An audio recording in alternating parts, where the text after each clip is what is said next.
Once the wealthy of Johannesburg flocked to this building to buy and sell some of the most luxurious properties in the land, but no more. Behind me are the abandoned headquarters of Wendy Machanik Properties in Rosebank, Johannesburg. Just a few weeks ago, this place was bustling with activity and business deals. Now the doors are closed and the gates are locked. Wendy Machanik is alleged to have misappropriated over 25 million rand over 3 years from her agency's trust account.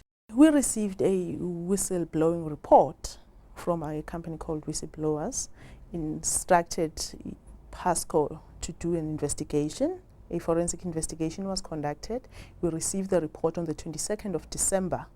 Based on the report, we had to apply to court to appoint a curator to control and administer Wendy Machanik trust account because there were allegations of misappropriation of trust monies. The judge decided, it's still, I can't go much into detail because the matter is still sub judice. It has been a torrid week for Wendy Machanik Properties and an uncomfortable one for the real estate industry in South Africa. It is something that we have to bear in mind when we look at property. Property is not buying a loaf of bread. It's not entering into a store and buying a loaf. It is a very substantial investment that one makes. And I think further on top of that, it requires one to put down a certain amount of money whilst the transaction happens. So I think the level of faith that one needs in the estate agencies in South Africa is very high. We're talking about people's savings here, investments, life savings. So I think these are issues which are important.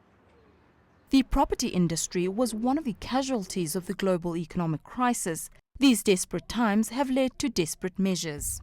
Obviously, their pockets were they earn commission, that's their livelihood. So I think that is why people left and joined other professions, because the industry was doing that badly. Obviously it was affected, and probably people started doing things which were not supposed to be unethical things. I think that's what happened. I think there are a number of agencies which are having a tough time. It's been a difficult year. It's been a difficult year and a half. But I think that it really is the ethical norms that we have to look at. But as the world economy recovers, so is the industry. Things are improving. When you look at the number of registered estate agents this year and compare them to last year we have 19,006 registered estate agents at this period. This year we've got 27,769 registered estate agents. Definitely it's a huge improvement.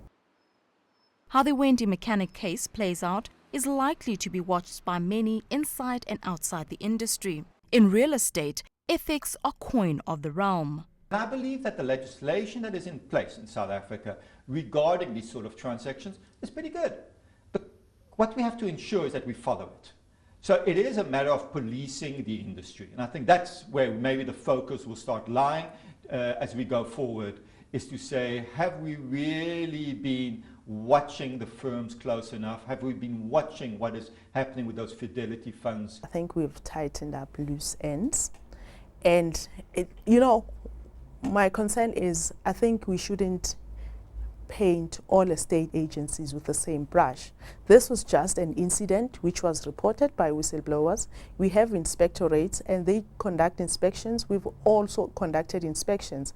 We cannot say all of them the industry is bad. So what now for Wendy Machanik Properties? It had a white knight in the shape of Tony Clark of Rawson Properties. It is rumored that there was a walkout of all the agents in the company. In our opinion, a real estate company is really worth its assets, and those assets are its staff. We still need to investigate how many are still left.